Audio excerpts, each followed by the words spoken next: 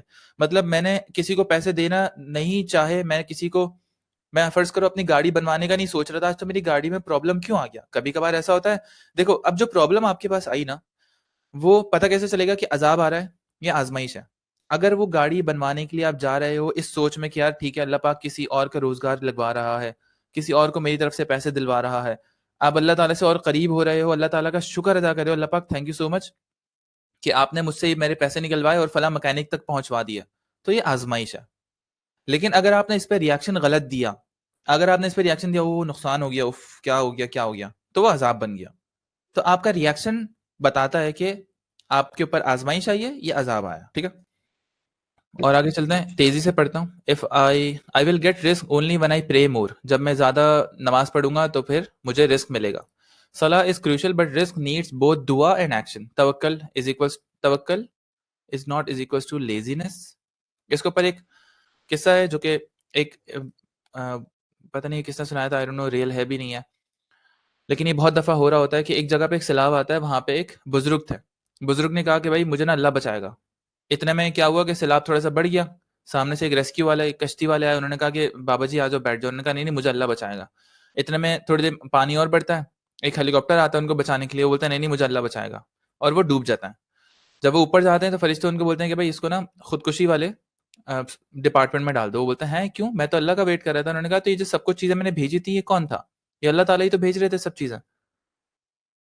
تو ہر چیز آپ کے اراؤنڈ جو ہو رہی ہوتی ہے اللہ پاک وہ آپ کے لیے کر رہے ہوتے ہیں, آپ سے کمیونیکیٹ کر رہے ہوتے ہیں, اور ہم لوگ وہ ڈی کوڈ نہیں کر پاتے, اور ہم لوگ پھر وہ ٹوپی ڈال دیتے ہیں کہ میری نمازیں قبول نہیں ہو رہی ہیں, سم تھنگ اس طرح سے, اور ایکویژن پوری کمپلیٹ نہیں کرتے دعا اور دوا والا. مطلب دعا بھی کرنی ہے آپ نے اور ایکشن بھی کرنا ہے. مطلب جیسی دعا کرو کہ اللہ پاک مجھے فلاں چیز چاہیے, تو آپ دیکھو کہ کہاں پہ وہ چیز آپ کو مل چکی ہے آلریڈی, اور وہ چیز ایگزسٹ کرتی ہے فوراً سے, بس ہم لوگ اس کو دیکھ نہیں پاتے. اس کے اوپر میں آپ لوگوں کو 2-3 قصے سناؤں گا کہ کس طرح سے میں نے ایک چیز مانگی, مجھے وہ چیز فوراً سے مل گئی, اور پھر میں نے 6 مہینے تک اس چیز کو ڈیلے کرواتا رہا, اور بہت زیادہ لیٹ کر دیا میں نے اس چیز کو حاصل کرنے میں. Education guarantees risk. ایجوکیشن سے رسک گارنٹی نہیں ہوتا, اس کا چھوٹا سا پارٹ ہے صرف اور صرف. اس کے بعد اف آئی اسٹارٹ گیونگ صدقہ آئی ول لوز منی. یہ بھی ایک میتھ ہے کہ اگر میں صدقہ دینا شروع کروں تو میں منی لوز کر جاؤں گا. اچھا, صدقہ صرف اور صرف منی میں نہیں ہوتا, صدقہ کی بہت ساری ٹائپس ہوتی ہیں. صدقہ کی بہترین ٹائپ میرے خیال میں ہے علم, جو کہ جس علم کی وجہ سے پھر آپ کا صدقہ جاریہ بن جاتا ہے. جیسے کہ میں آپ کی اگزامپل دیتا ہوں کہ صدقہ جاریہ کا نام سن کے ہم لوگوں کے دماغ میں کیا آتا ہے کہ میں قرآن پاک لے کے مسجد میں رکھوا دیتا ہوں, ٹھیک ہے, لیکن لوگ ایفرٹ نہیں کرتے اس میں, اور یہ نہیں کرتے کہ یہی قرآن پاک میں سمجھ کے لوگوں تو پڑھا دیتا ہوں, لوگوں تک پہنچا دیتا ہوں. وہ بس وہ بولتے ہیں کہ میرے پاس پیسہ ہے نا, میں پیسے پکڑتا ہوں, جا کے مسجد میں رکھوا دوں گا, لوگ پڑھتے رہیں گے, مجھے ثواب ملتا رہے گا. تو اس طرح کی نا وہ لیزی صدقہ بولوں گا میں اس کو, جو کہ آئی نو ایک جگہ پہ اپنی امپورٹنس رکھتا ہے, لیکن اس کے علاوہ بھی اور بھی افضل صدقات موجود ہیں, ان کے اوپر بھی توجہ دینی چاہیے اور صدقے کو پورا سمجھنا چاہیے. someone else succeeds my risk will shrink. اگر کوئی اور کامیاب ہو گیا تو میرا رسک شرنک ہو جائے گا. شیطان کی طرف سے ڈالے جانے والا ایک تھاٹ ہے. my boss client decides my income. ہاں, اکثر لوگ یہ وکٹم مائنڈ سیٹ کا شکار ہوتے ہیں اور وہ بولتے ہیں کہ میرا باس میری سیلری نہیں بڑھا رہا, جبکہ سیلری ان کے اپنے ہاتھ میں. میری کمپنی میری سیلری نہیں بڑھا رہی, میرے ساتھ تو غلط ہوتا ہے, کلائنٹ تو پیسہ ہی نہیں دیتا, مارکیٹ میں تو سیچوریشن ہو گئی ہے. وہ سب کچھ چیزیں بلیم آؤٹر باہر کی طرف شفٹ کر رہے ہوتے ہیں, بلیم اندر کی طرف شفٹ نہیں کر رہے ہوتے کہ یار میں کچھ ایسا غلط کر رہا ہوں جس کی وجہ سے میں ان لوگوں میں پھنسا ہوا ہوں, میں اچھے لوگوں میں نہیں جا پا رہا, میں اپنی سیلری نہیں بڑھوا پا رہا, میں اپنی اسکلس پہ کام نہیں کر رہا, میں لینگویجز نہیں سیکھ رہا, میرے پاس ایکسپیرینسز نہیں ہے, میں کسی کو فائدہ نہیں پہنچا رہا. وہ کبھی بھی یہ نہیں دکھتا. اور اس طرح کے لوگ بہت سارے مارکیٹ میں آپ کو ملیں گے, اور کوئی مسئلہ نہیں ہے اس کے اندر. ہمارا مائنڈ سیٹ شروع سے ہی اس طرح سے بنایا جاتا ہے کہ لوگ غلط ہیں, تم صحیح ہو, اور بس دوسروں کو بلیم کرتے رہو. اچھا, نمبر 10, میرج, کڈس اور ہیلپنگ ادرس ڈیکریزز رسک. کہ دوسروں کی ہیلپ کرنا یا شادی کرنا یا بچے پیدا کرنا, اس سے رسک آپ کا ختم ہو جاتا ہے, پیسے ختم ہو جاتا ہے. یہ بھی غلط ہے, بہت غلط سوچ ہے.